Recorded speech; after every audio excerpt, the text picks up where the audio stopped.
Rasanya ini kali pertama saya berbicara di Masjid At-Taqwa.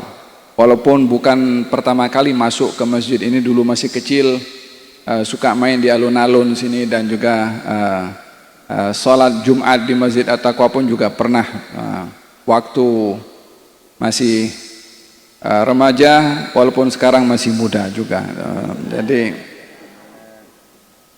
Jadi bukan asing bagi saya tempat ini atau Masjid Taqwa. Rasanya ini silaturahim kembali, menjalin hubungan yang sudah ada sekian lama, dan sebaik-baik orang itu kalau bisa berkhidmat di tempat kelahirannya. Menarik perhatian saya qari kita membaca Quran tadi tentang Al-Quranul Karim yang diturunkan oleh Allah Subhanahu wa taala sebagai mukjizat yang kekal bagi umat Nabi Muhammad sallallahu alaihi wasallam. Setiap nabi diutus oleh Allah diberikan mukjizat, dan mukjizat para nabi berbeda mengikut keperluan dan kebutuhan zaman nabi itu diutus. Kalau di zaman Nabi Musa yang menjadi tantangan kepada orang itu tentang ilmu sihir, maka Allah berikan mukjizat kepada Nabi Musa yang lebih hebat dari sihir, supaya membatalkan apa yang menjadi sangkaan kepada orang tentang kehebatan ilmu sihir, dilawan dan juga dikalahkan oleh mukjizat yang Allah berikan kepada Nabi Musa. Di zaman Nabi Isa yang menjadi tantangan kepada masyarakat ketika itu adalah rasa kemegahan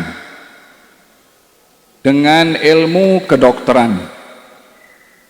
Rasa kemegahan dengan ilmu kedokteran menjadi satu kebanggaan sehingga mereka ingkar kepada Allah bahwasanya yang maha menyembuhkan itu adalah Allah, bukan dokter. Dokter adalah wasilah, dokter adalah perantara, namun yang memberikan kesembuhan adalah Allah. Ketika masyarakat pada ketika itu merasa bangga dengan ilmu kedokteran, maka Allah berikan mukjizat kepada Nabi Isa yang tidak bisa dilakukan oleh dokter, yaitu menyembuhkan orang buta dan orang yang terkena penyakit sopak, dan yang ketiga menghidupkan orang mati. Ketiga-tiga ini tak ada mana-mana dokter yang bisa menyembuhkan. Allah berikan mukjizat kepada Nabi Isa supaya mengajak orang beriman kepada Allah Subhanahu wa taala. Pada zaman Nabi Muhammad sallallahu alaihi wasallam, mukjizat yang diberikan oleh Allah kepada baginda Rasulullah ada dua. Mukjizat yang hanya ada di zaman Nabi dan dilihat dan disaksikan oleh para sahabat atau disaksikan oleh orang-orang kafir Quraisy yang melihat mukjizah Nabi, seperti terbelahnya bulan menjadi dua. Dalam Al-Quran Allah Subhanahu wa taala berfirman, iqtarabatis sa'atu wansyaqqal qamar. Hari kiamat sudah dekat dan bulan terbelah terbelah. Kejadian itu disaksikan oleh semua orang, termasuk orang-orang kafir Quraisy yang melihat kalau bulan terbelah menjadi dua. Mukjizat yang ada di zaman Rasulullah sahaja, seperti tongkat yang berubah menjadi pedang ketika seorang sahabat Nabi berperang dan pedangnya itu patah, maka dia datang kepada Rasulullah meminta bekalan tambahan senjata. Katanya Rasulullah, pedang saya patah. Nabi ambil ranting ada di sebelahnya, diserahkan kepada orang itu, qatil bihadza, peranglah kamu dengan ini. Fatahawwala saifan, maka berubah ranting itu menjadi pedang. Ini yang ada di zaman Rasulullah. Termasuk mukjizat yang ada di zaman Rasulullah, keluarnya air daripada jari jemari Rasulullah sallallahu alaihi wasallam, seperti diriwayatkan oleh Anas ibnu Malik ketika kaum muslimin berada dalam keadaan kehausan dan tidak ada air, lalu Nabi meminta mangkok supaya disediakan, kemudian dimasukkan telapak tangan Rasulullah ke dalam mangkok itu, katanya aku melihat pancutan air daripada setiap jari jemari Rasulullah sallallahu alaihi wasallam, sehingga sejumlah tentara yang ada pada ketika itu boleh minum, boleh basuh muka, boleh berwudu, dan boleh segala-galanya. Air itu terus keluar daripada jari-jari Rasulullah selagi masih digunakan oleh para sahabat pada ketika itu. Mukjizat ini berakhir dengan wafatnya Rasulullah. Tidak ada lagi yang boleh membelah bulan kecuali dia. Tidak ada lagi yang boleh memancuatkan air daripada tangannya kecuali Rasulullah. Namun di situ ada mukjizat yang kekal hingga hari ini. Setiap mukjizat Nabi itu akan hilang dan pergi dengan wafatnya Nabi tersebut. Hingga hari ini kita tak akan jumpa tongkatnya Nabi Musa, walaupun itu mukjizat yang Allah berikan kepada Nabi Musa. Kiaskan dengan yang lain, kerajaannya Nabi Sulaiman, Nabi Daud, dan para anbiya yang ada. Daripada 25 nabi yang kita beriman kepada mereka, tidak ada satupun daripada mukjizat yang kekal ada pada mereka. Kalau dikatakan Taurat itu yang diturunkan oleh Allah kepada Nabi Musa, sekarang pun dirubah tidak otentik lagi. Dengan kita melihat bahasa yang digunakan untuk Taurat itu pelbagai macam bahasa. Diturunkan dalam bahasa Hebrew, Ibrani, tapi dibaca dengan pelbagai macam bahasa untuk orang memahami kitab Taurat selain daripada pemalsuan dan perubahan yang ada dalam kitab Taurat. Sama juga dengan Injil, diturunkan oleh Allah dengan bahasa Hebrew, bahasa Ibrani, tapi diterjemahkan dengan pelbagai macam bahasa, mau Inggris, mau bahasa Indonesia.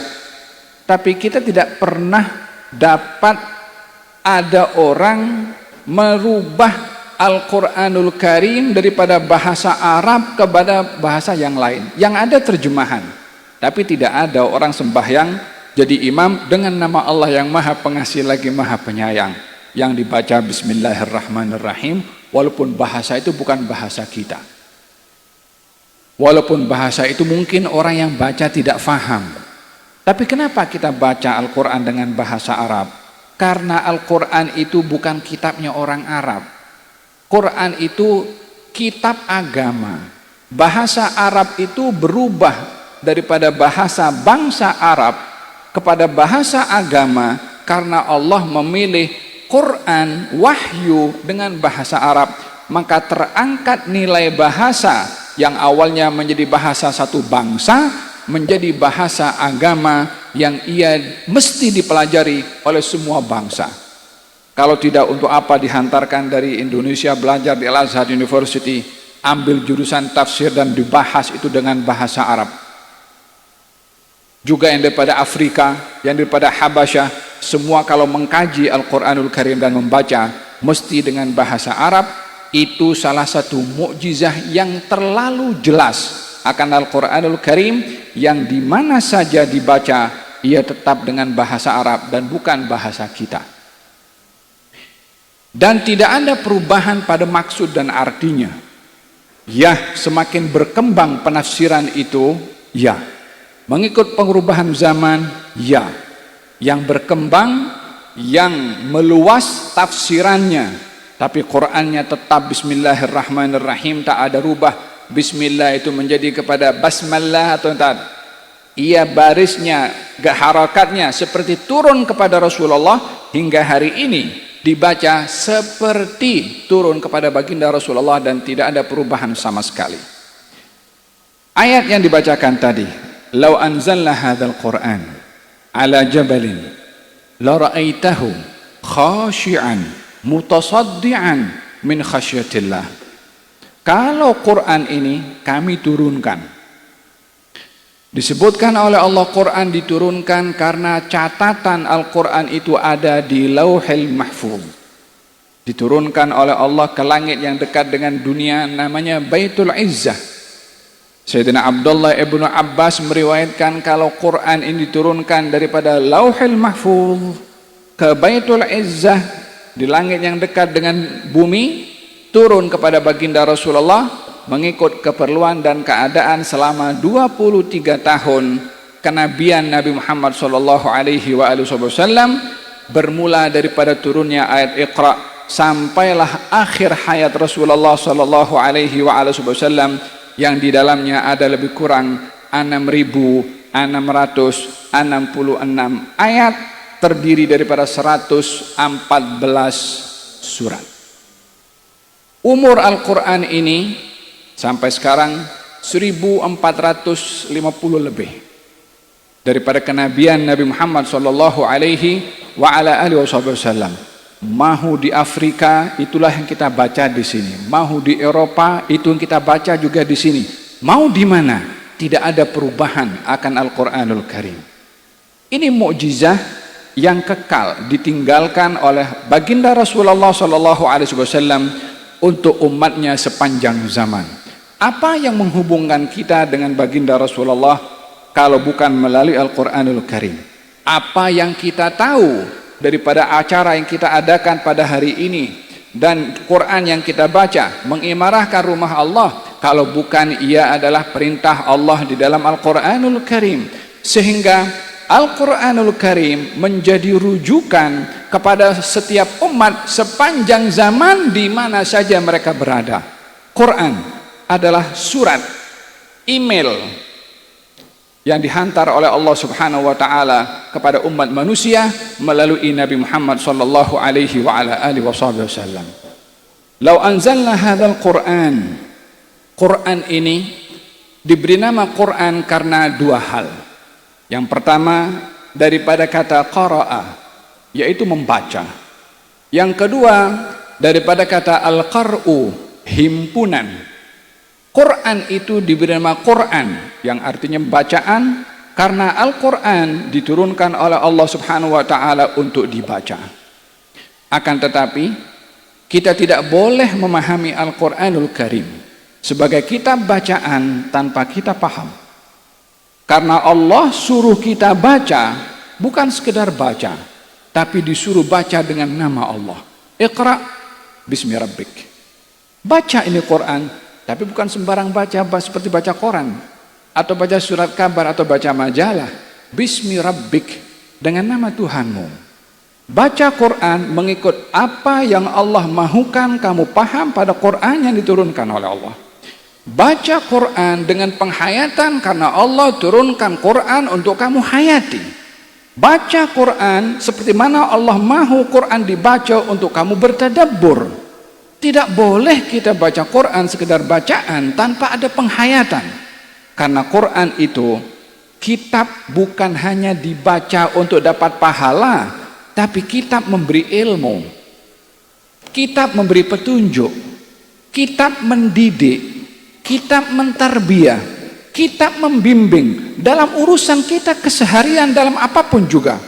Mau sebagai seorang lelaki atau perempuan, mau sebagai seorang suami atau istri, mau sebagai anak atau orang tua, mau sebagai jiran dengan jirannya, mau sebagai pegawai, mau sebagai petugas, mau sebagai seorang tentara, mau sebagai seorang polisi, mau sebagai seorang pemimpin nomor satu, bimbingannya ada dalam Quran. Mulai daripada tingkatan apapun manusia, ma farratna fil kitabi min syai'. Kami tidak tinggalkan dalam Quran apa saja yang mereka manusia mau. Mau jual beli bisnis, ada bimbingannya dalam Quran. Mau membangun rumah tangga dengan perkawinan, ada 7 ajarnya dalam Quran. Dalam masalah mengatur keuangan keluarga, faraid, ada dalam Quran. Mau berbicara tentang kejujuran dalam bekerja, ada di dalam Quranul Karim. Mau berbahas tentang sosial, Quran juga ada. Mau berbahas sebagai apapun, ma farratna fil kitabi min syai'. Kami tidak tinggalkan dalam Quran sesuatu pun juga. Mustahil ini Quran yang dijadikan oleh Allah sebagai mukjizat kekal untuk umat Nabi Muhammad hanya boleh relevan di zamannya Nabi. Kalau ini Quran relevan zaman Nabi, zaman kita sekarang ini sudah maju teknologinya, maju ilmu pengetahuannya, maju internetnya, maju AI-nya, maju ChatGPT-nya, sekarang maju segala peralatan. Lalu Quran hanya boleh dipakai zaman itu saja. Bukankah Quran ini mendahului zaman sebelum kemajuan teknologi, sebelum kemajuan yang ada pada zaman kita sekarang ini? Bukankah Quran sudah berbahas tentang embrio, ilmu al-ajinnah? Bayi itu proses perubahannya di dalam kandungan ibu dijelaskan terperinci oleh Allah. Belum ada scanner waktu itu untuk mengetahui apa cerita di dalam kandungan ibu. Quran sudah mendahului, Quran sudah berbahas, Quran sudah menjelaskan bagaimana perubahan daripada air mani kepada darah, daripada darah menjadi daging, daripada daging tumbuh tulang, lalu terbentuk dalam tubuh badan, bentuk tubuh badan dalam kandungan ibu yang tidak ada sedikit pun campur tangan dari siapa? Hatta ibu yang mengandung pun tak boleh buat. Saya mau bentuk tangannya seperti ini, wajahnya seperti ini, boleh dia buat? Tidak boleh. Ibu itu makan sambal, makan durian, makan apa, tetap masuk dalam kena. Siapa yang proses di dalam itu supaya janin yang ada itu tak pedas dengan sambal belacang jadi makan oleh ibunya? Kalau bukan ini aturan Rabbani subhanahu wa ta'ala yang mendahului ilmu teknologi. Itu jam kan belum ada makmal laboratorium membahas tentang ilmu embrio. Mana ada laboratorium yang bahas waktu itu? Tidak ada. Tapi ayat berbahas. Berbicara tentang ilmu astronomi. Mana ada teleskop waktu itu untuk membahas tentang bintang dan sebagainya? Bukankah Quran berbahas tentang ilmu astronomi? Sebelum kita mengetahui tentang ilmu pergunungan yang hanya waktu itu hanya dilihat gunung itu saja. Kenapa Quran berbahas tentang ilmu gunung juga? Quran mendahului zaman. Ia bukan kitab yang hanya boleh relevan pada zaman Nabi saja. Ini Quran adalah sebagai mukjizat kekal untuk Nabi dan umatnya sepanjang zaman. Karena Nabi kita Nabi terakhir dan tidak ada lagi Nabi setelah Rasulullah. Risalahnya kekal sampai akhir zaman. Qurannya pun juga relevan sampai akhir zaman.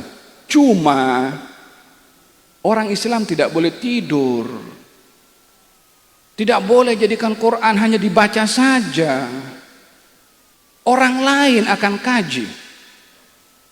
Orang lain yang akan mendahului. Kalau Quran hanya sekedar dijadikan kitab bacaan tanpa penghayatan dan juga dustur dalam kehidupan.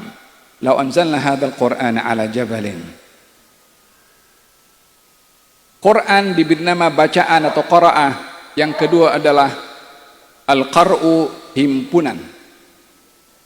Dikatakan Quran ini menghimpunkan karena ia menghimpunkan segala keperluan manusia. Ia menghimpunkan ilmu orang terdahulu. Ia juga menceritakan ilmu yang berlaku di zaman Rasulullah. Ia juga bercerita tentang ilmu setelah zamannya Rasulullah. Dan akan terbuka dan akan terdedah, terungkap keajaiban ilmu dalam Al-Quran di masa akan datang. Setiap kali orang buat kajian akan mengatakan betul ini adalah firman Allah subhanahu wa ta'ala. Lau anzalna hadzal Qur'ana ala jabalin la ra'aitahu khashi'an. Kalau kami turunkan Al-Quran ini kepada gunung ganang. Kenapa Allah bagi permisalan turunkan Quran kepada gunung? Bukanlah gunung itu boleh berbicara. Adakah gunung boleh baca Quran seperti mana manusia? Perumpamaan diberikan oleh Allah dengan turunnya Al-Quran kepada gunung supaya kita belajar tentang ilmu pergunungan. Kenapa Allah sebut gunung? Gunung itu fungsinya menjadi pasak kepada bumi. Keseimbangan bumi ini untuk tidak goyang, itu adanya gunung yang menjadi pasak. Sebagai autadah. Autad macam tiang yang menjaga keseimbangan. Ini tiang masjid ini kalau adanya tiang gini jadi apa? Bumbung masjid ini karena adanya tiang jadi ditegak macam itu. Gunung pada bumi umpama tiang. Gunung itu simbol kepada kekuatan. Gunung yang kita saksikan ada di Bondowoso ini kira-kira sudah menjadi saksi kepada berapa generasi yang hidup di zaman ini. Ini gunung ada bukan saat kita lahir. Kita punya generasi sebelum kita sudah lahir, sudah meninggal, gunungnya masih ada. Entah berapa tahun umurnya gunung itu ada. Mungkin daripada awal dicipta oleh Allah ini bumi, gunung di Bondowoso itu sudah ada, walaupun nama Bondowosonya belum ada. Kita akan pergi, itu gunung masih kekal. Simbol kekuatan, simbol keperkasaan pada gunung. Tapi ketika gunung itu ditawarkan untuk menerima ini Quran, katanya khasyi'an, khusyuk, mutasaddian, boleh pecah karena takut pada Allah. Apa maksudnya? Supaya kita belajar kalau baca Quran, bagaimana Quran melahirkan rasa takut pada Allah. Gunung ini bisa takut pada Allah kalau itu paham dan menghayati Quranul Karim. Gunung, kalau yang bekerja itu di pejabat, di kantor-kantor, ini gunung yang boleh bekerja, contohlah, tidak ada yang rasuah, tidak ada yang curi, tidak ada yang ambil hak orang, sebab dia rasa takut pada Allah Subhanahu wa Ta'ala. Tapi dijadikan oleh Allah Subhanahu wa Ta'ala yang menerima ini Quran manusia kerdil, kecil, lemah, karena tusuk jarum sudah sakit, sakit gigi terbaring, tidak bisa buat apa-apa, sakit perut sudah nggak bergerak. Wa khuluqal insanu dha'ifah, manusia dicipta dalam keadaan lemah. Diberikan perumpamaan pada gunung, karena dahsyatnya ini gunung dan manusia, supaya bercermin kepada diri sendiri. Siapa kamu? Apa yang melayakkan kamu sehingga dipilih oleh Allah boleh terima Quran? Apa kekuatan yang ada pada manusia? Kalau fisik tidak boleh lawan gunung. Lalu apa kekuatan yang ada pada manusia? Hati, ruh. Katanya tidak dapat menempatkan Allah langit dan juga bumi, tak boleh. Bukankah Allah Subhanahu wa Ta'ala ketika diminta oleh Nabi Musa, katanya, ya Allah, biarkan saya lihat kepada engkau. Katanya mengatakan, innaka lan tarani, kamu tak boleh lihat kepada aku. Walakin undur ilal jabal fa in istaqarra makanahu fasawfa tarani. Kalau lihat kepada gunung, kalau gunung itu tetap di tempatnya, tidak pecah, maka kamu bisa lihat kepada saya. Falamma tajalla, ketika Allah menampakkan pecah gunung, fakharra Musa sa'iqa, pingsan Nabi Musa karena dahsyatnya pecahan gunung yang begitu kuat, menyebabkan Nabi Musa pingsan, tak tertahankan dengan suara yang begitu dahsyat. Itu belum lagi Allah Subhanahu wa Ta'ala menampakkan, baru nak mula. Lalu apa yang ada kekuatan pada manusia? Hatinya, ruhnya, jiwanya, yang kalau dijaga ini hati, boleh dia baca, faham, penghayatan akan Al-Quran, khusyuk kepada Allah Subhanahu wa Ta'ala. Tapi kalau tidak dipelihara, maka dia akan baca Quran umpama baca surat kabar. Bukankah baginda Rasulullah SAW bersabda ketika turun ayat kepada baginda Rasulullah, inna fi khalqis samawati wal ardi wa ikhtilafil laili wan nahari la ayatin li ulil albab, katanya wailun liman qara'aha wa lam yatafakkar fiha, celaka orang yang baca kalau tidak bertafakkur. Hadirin hadirat, idzan Quran ini mempunyai hak kepada kita sebagai mukjizat yang kekal. Dua hal penting, bacaan dan juga penghayatan untuk diamalkan. Kalau dua hal ini dapat kita lakukan pada Al-Quran, kita menjadi umat yang hebat, kita menjadi umat yang ke depan, kita menjadi umat yang bermarwah dan terhormat. Rumah tangga bahagia, pekerjaan sempurna, rezeki halal, negara dan kota aman.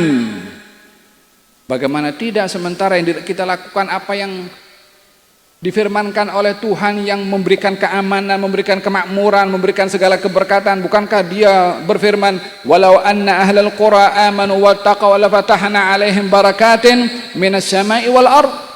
Kalau penduduk negeri, penduduk wilayah, penduduk negara itu beriman dan bertakwa, kami Allah akan buka pintu-pintu keberkatan daripada langit dan juga di bumi. Subur ekonominya, rahmat turun, berkat dikasih.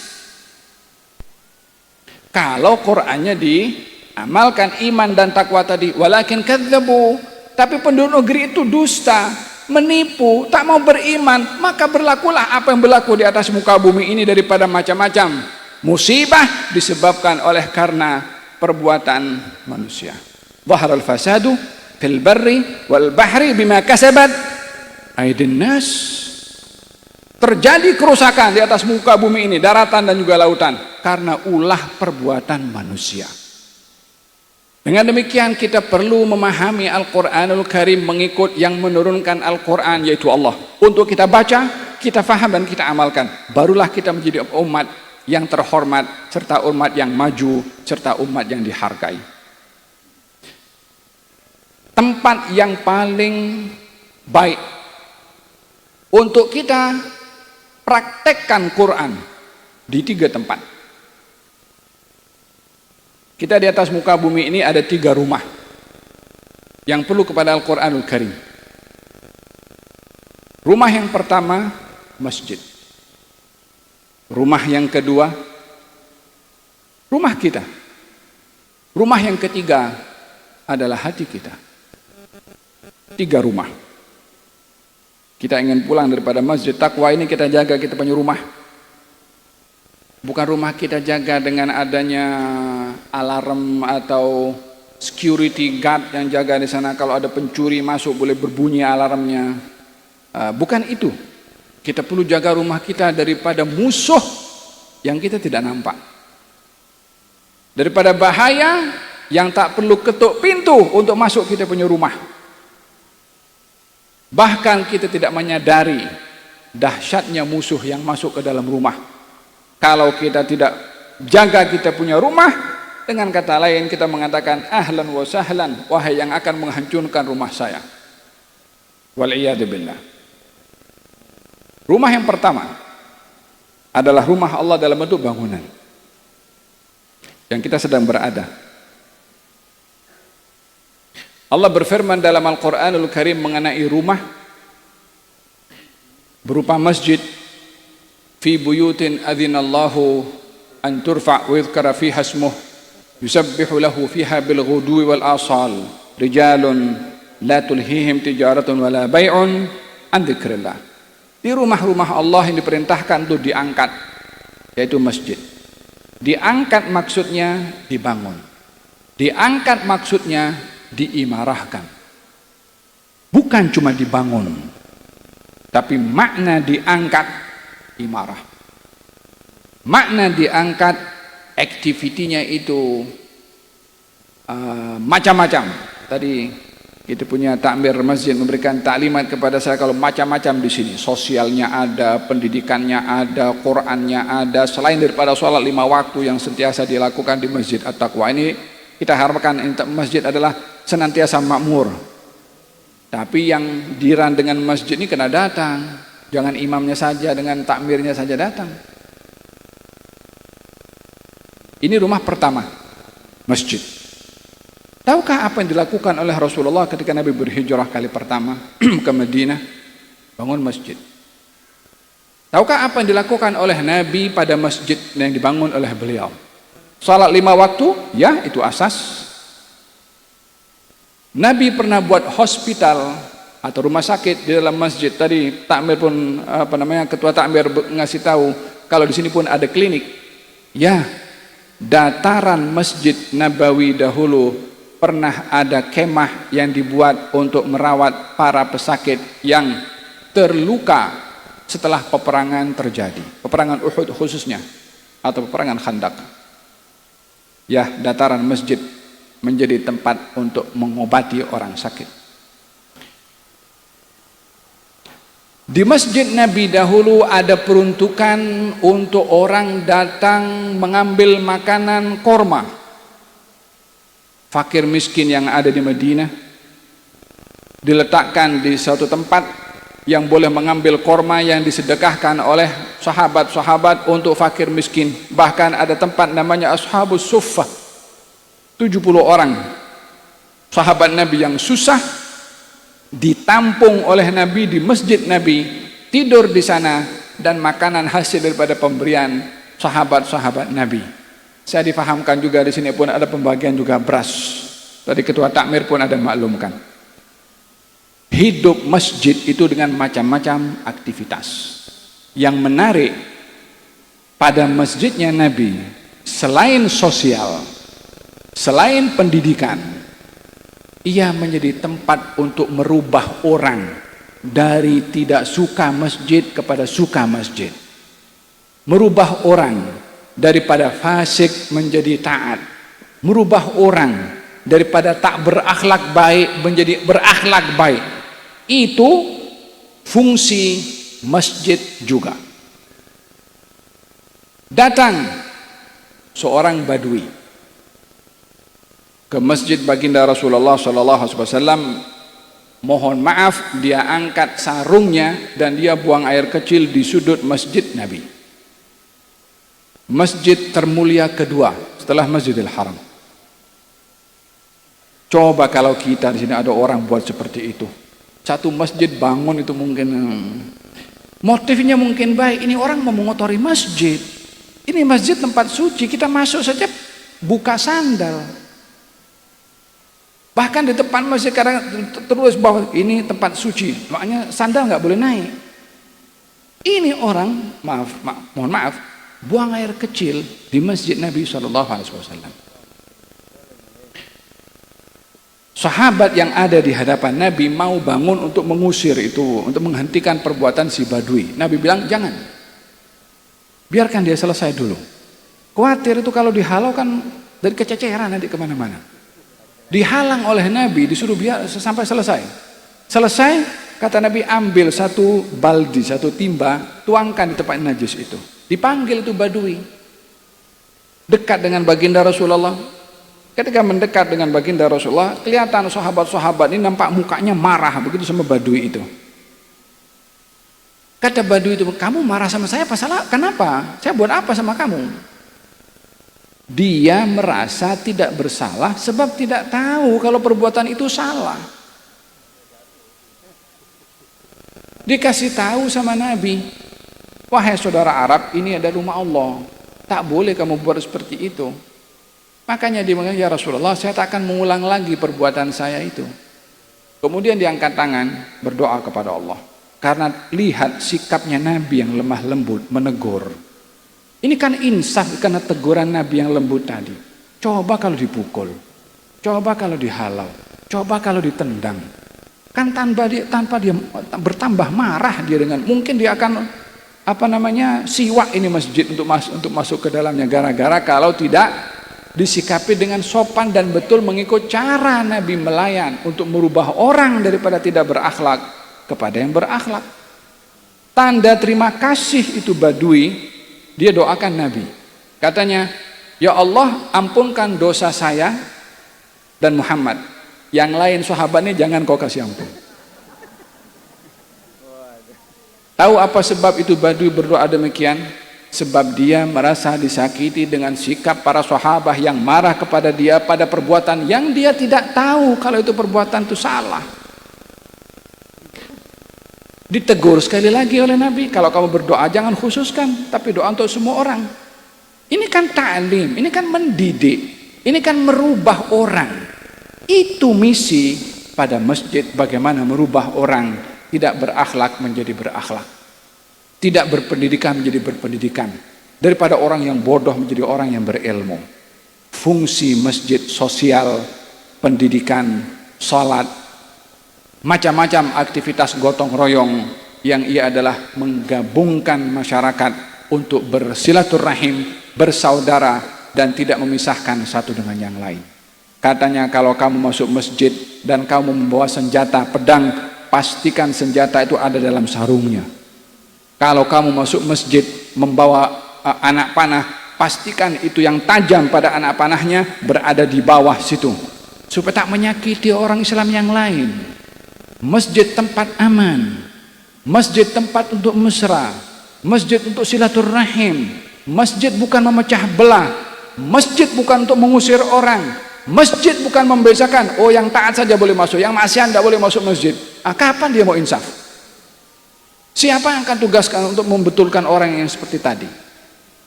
Idzan masjid itu fungsinya menyatukan, mempererat tali persaudaraan tanpa membedakan latar belakang siapa yang datang ke rumah Allah Subhanahu wa taala.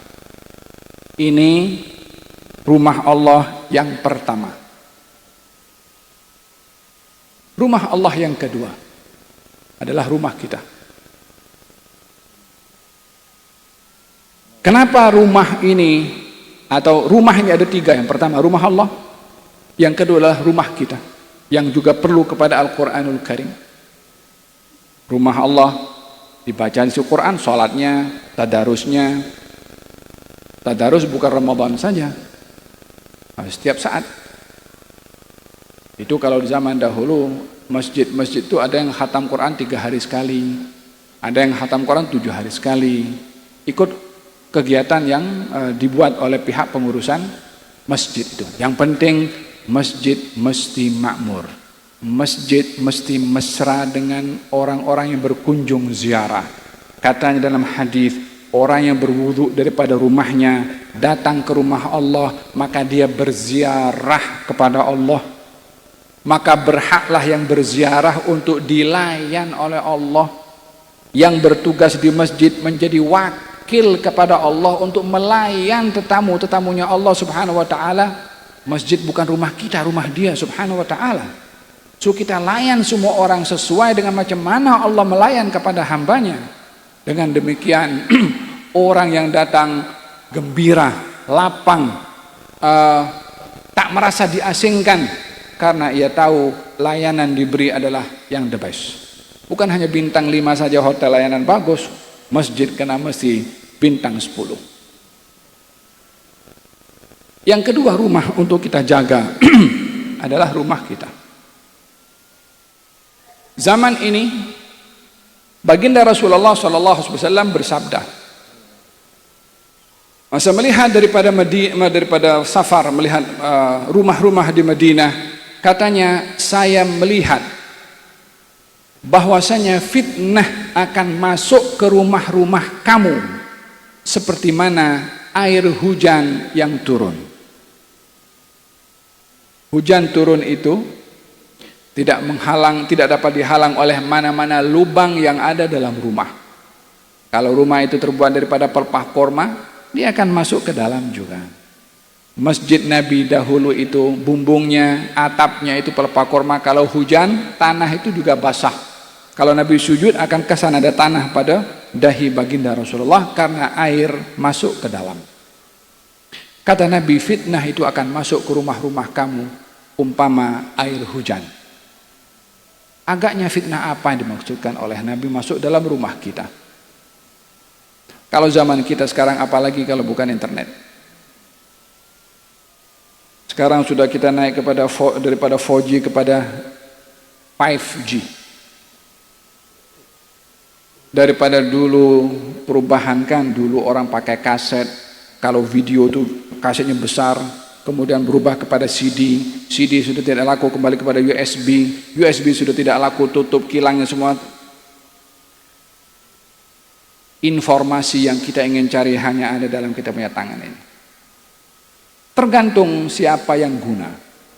Bukan dia yang kontrol kita, tapi kita seharusnya kontrol dia. Tapi sangat disesali kalau zaman ini ramai, bukan hanya remaja, bukan hanya laki-laki dan perempuan, tapi kalangan dewasa dan orang tua pun juga yang menggunakan alat-alat seperti ini dalam rumah, bukan pada tempatnya. Televisi semakin canggih. Dulu anten yang biasa itu di atas genteng itu. Kadang-kadang antennya itu sampai 2 meter panjangnya itu. Kemudian maju canggih parabola. Kalau parabola itu besar dia punya. Canggih lagi dikecilkan dia punya bulatan itu parabolanya. Dan macam-macam nama sudah. Sekarang pun la anten, wala parabola, wala apa. Smart TV. Kita boleh tengok apa saja yang kita maukan di situ. Di mana itu TV ada, di ruang tamu kita, dalam ruang makan rumah kita, dalam kita punya kamar kita. Ya tergantung apa yang kita lihat di situ. Nabi berbicara tentang fitnah masuk ke dalam rumah bukan pada zamannya. Zamannya Nabi, rumahnya sahabat makmur dengan Quran, makmur dengan zikir, makmur dengan ta'lim sirah. Tidak ada TV, Netflix tidak ada, kemudian apalagi macam-macam sekarang kan. YouTube tidak ada, TikTok pun tidak ada. Zaman kita sekarang ini adalah zaman di mana fitnah masuk dalam rumah-rumah kita. Kalau kita tidak jaga, yang akan jadi korban, kita punya sesuatu yang amat berharga. Bukan hanya anak jadi korban, bukan hanya pasangan jadi korban, iman jadi korban, akhlak jadi korban, sikap akan berubah. Berapa banyak orang putus silaturahim gara-gara itu semua. Berapa banyak suami istri berkelahi gara-gara handphone, entah apa, SMS, WhatsApp dengan siapa. Berapa banyak anak itu kurang ajar dengan orang tuanya karena belajar daripada alat-alat yang digunakan seperti ini. Berapa banyak anak menghabiskan berjam-jam dengan game, tak tahu baca Al-Quranul Karim. Berapa banyak anak yang tidak mahu ikut apa yang diperintah oleh orang tuanya gara-gara sibuk dengan alat-alat yang dia bermain dalam rumah kita sendiri. Coba kita lihat bagaimana rumah yang Allah didik dengan Quran dalam Quran. Allah juga berbicara tentang rumah.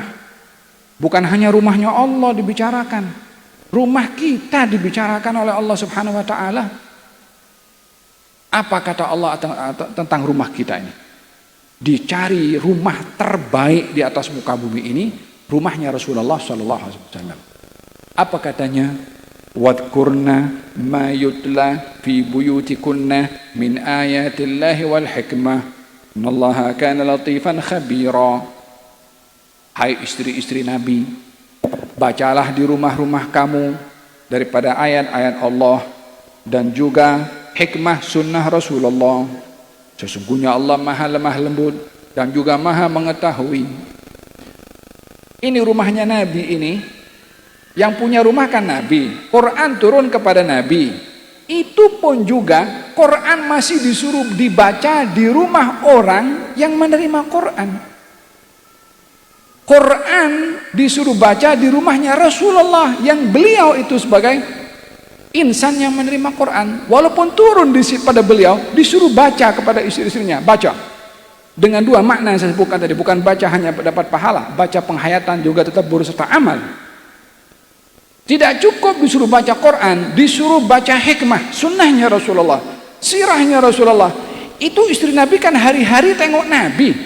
Kenapa masih disuruh ingat tentang sirahnya Nabi sementara Nabi masih hidup? Supaya jadi contoh kepada rumah kita. Rumah kita diisi dengan apa? Apa yang kita bicarakan dengan keluarga? Kalau suami istri ngobrol itu apa yang bicarakan? Dolar naik, dolar turun. Ataupun Allahu a'lam, kita punya cuti nanti, nak cuti kemana ya? Sekali-kali sirahnya Nabi dibaca, salawat kepada Nabi, burdah dibaca, maulid dibaca. Kan terjemahannya ada. Apa susahnya kita mau baca satu keluarga? Kan berkat kalau dibaca itu tentang sirahnya Nabi sallallahu alaihi wasallam. Daripada Cinderella dibaca di situ, Romeo and Juliet. Siapa yang mau diceritakan tentang itu semua? Kalau kita tidak tahu Rasulullah dengan dibaca kepada keluarga, siapa yang lebih hebat dari beliau untuk kita kenali? Idan, rumah yang perlu untuk kita rumah yang dibimbing oleh Allah dalam Quran, selain daripada rumahnya Allah sendiri, masjid adalah rumah kita sendiri. Baginda Rasul bersabda, kalau kamu masuk rumah kaki kanan dan baca doa. Kalau kamu masuk rumah tak baca doa, kamu persilahkan syaitan masuk. Welcome, ahlan wa sahlan ya syaitan. Siapa? Orang yang masuk rumah kalau tak baca doa. Demikian Nabi bersabda, kalau orang masuk rumah tak baca doa, syaitan kata, adrakna al-mabit. Kita dapat tempat untuk menginap. Kalau tamu itu berkat kan bagus. Kalau syaitan itu siapa mujarnya? Kalau orang makan tak baca bismillah, syaitan kata kita adraknal asya, kita dapat makan malam. Bukankah panduan Nabi memberikan penjelasan, membentengi yang paling aman rumah kita daripada gangguan syaitan dengan zikir-zikir yang diajar oleh Nabi Muhammad sallallahu alaihi wasallam. Idzan rumah yang kedua yang dibimbing oleh Allah untuk kita jaga adalah rumah kita sendiri, dengan doa, dengan adab Nabi, dengan Quran, dengan zikir.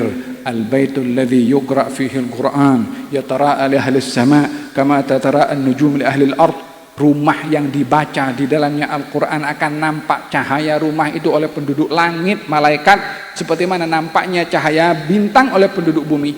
Kita akan nampak bintang, nampak jelas. Malaikat pun tahu kalau rumah itu baca, oh ini rumahnya fulan, oh ini rumahnya fulanah, oh ini rumahnya fulan. Tahu karena ada Quran di dalam. Kalau yang di dalamnya ada hal-hal yang mungkar, manalah akan nampak cahaya rumah itu.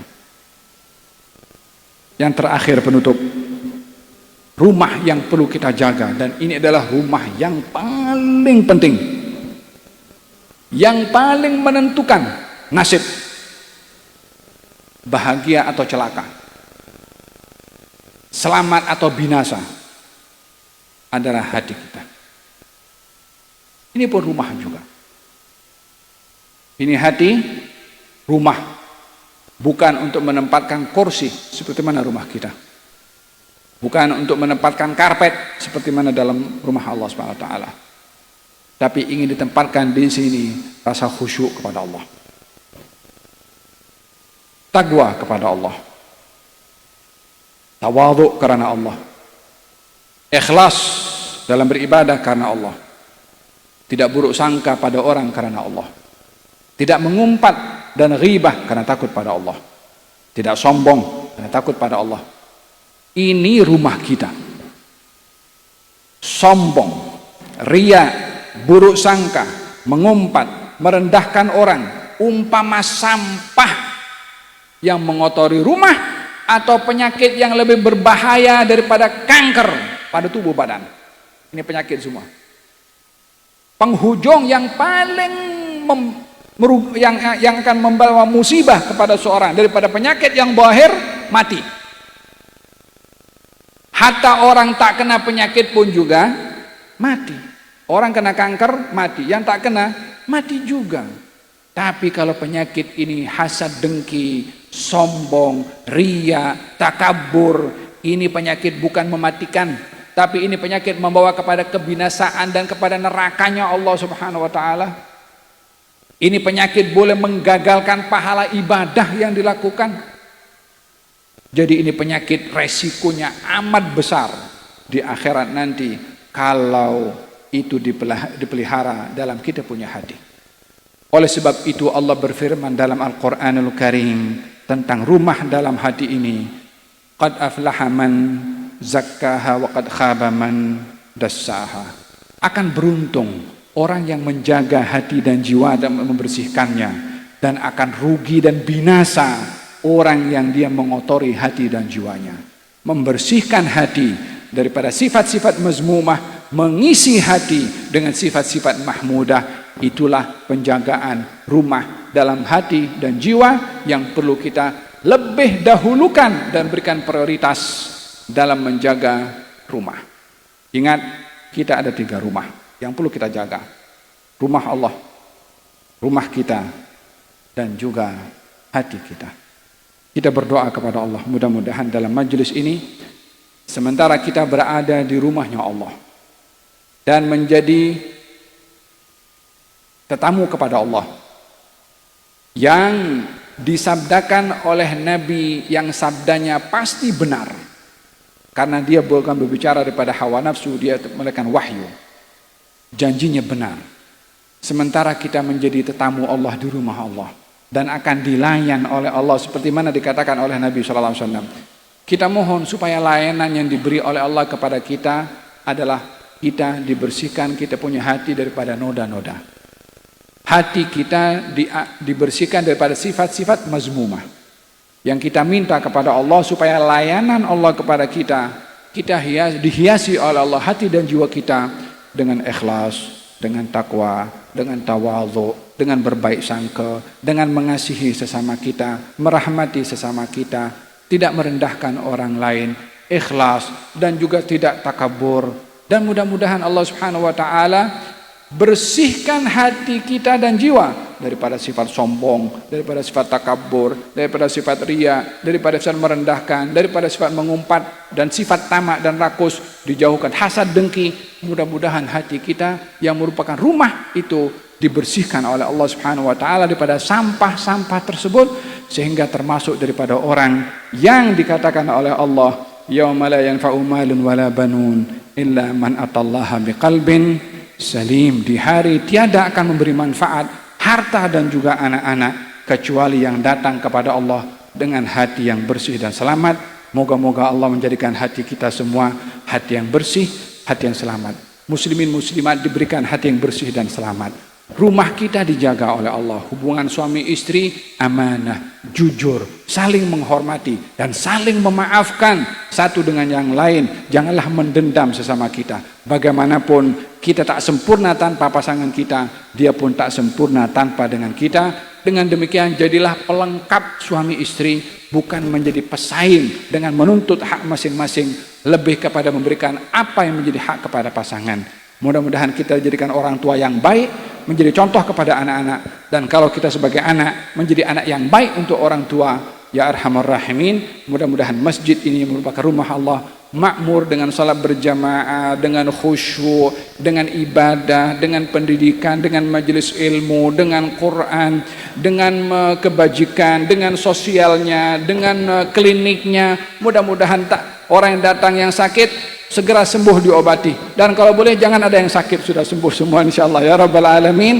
Sehat zahir, sehat batin, sehat jasmani, sehat rohani. Semoga para masyayikh, para kiai, para ulama yang hadir, ketua takmir diberikan sehat wal afiat, diberikan istiqamah mengurus masjid, menjaga masjid dengan ikhlas, diberikan oleh Allah seperti mana khidmat kepada rumah Allah, rumahnya dirahmati oleh Allah, keluarganya diberkati oleh Allah, kesehatannya diberkati oleh Allah, zuriyahnya diberkati oleh Allah, rezekinya diberkati oleh Allah Subhanahu wa taala, termasuk juga semua yang hadir, para asatidzah, para kiai yang hadir ini dijadikan oleh Allah Subhanahu wa taala tambahan keberkatan diberikan kepada kita dengan berkat orang-orang tua kita. Amin Allahumma amin. Ini boleh saya sampaikan, mohon maaf kalau terlalu lama. Wassalamualaikum warahmatullahi wabarakatuh.